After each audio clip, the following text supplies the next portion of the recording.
Première épître de Pierre, chapitre 4.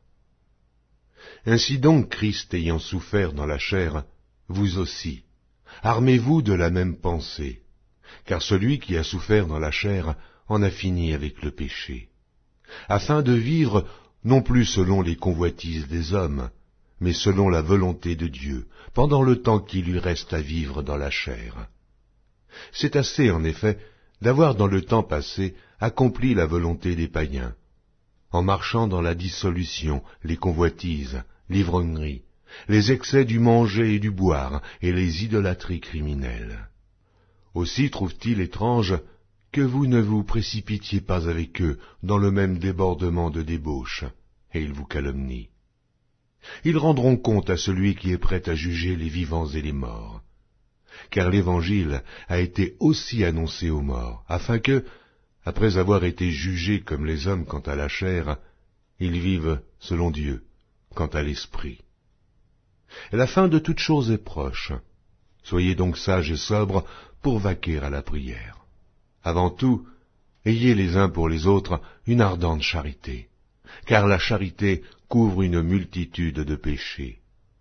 Exercez l'hospitalité les uns envers les autres, sans murmure, comme de bons dispensateurs des diverses grâces de Dieu.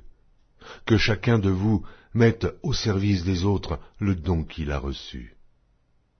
Si quelqu'un parle, que ce soit comme annonçant les oracles de Dieu.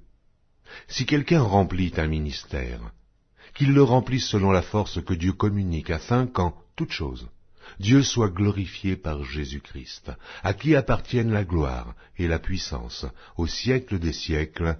Amen.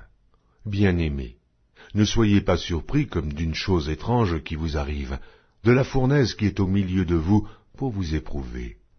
Réjouissez-vous au contraire de la part que vous avez aux souffrances de Christ, afin que vous soyez aussi dans la joie et dans l'allégresse lorsque sa gloire apparaîtra. Si vous êtes outragés pour le nom de Christ, vous êtes heureux, parce que l'Esprit de gloire, l'Esprit de Dieu, repose sur vous. Que nul de vous, en effet, ne souffre comme meurtrier, ou voleur, ou malfaiteur, ou comme s'ingérant dans les affaires d'autrui. Mais si quelqu'un souffre comme chrétien, qu'il n'en ait point honte, et que plutôt il glorifie Dieu à cause de ce nom. Car c'est le moment où le jugement va commencer par la maison de Dieu. Or, si c'est par nous qu'il commence, quelle sera la fin de ceux qui n'obéissent pas à l'évangile de Dieu? Et si le juste se sauve avec peine, que deviendront l'impie et le pécheur? Ainsi que ceux qui souffrent selon la volonté de Dieu remettent leur âme au fidèle Créateur en faisant ce qui est bien.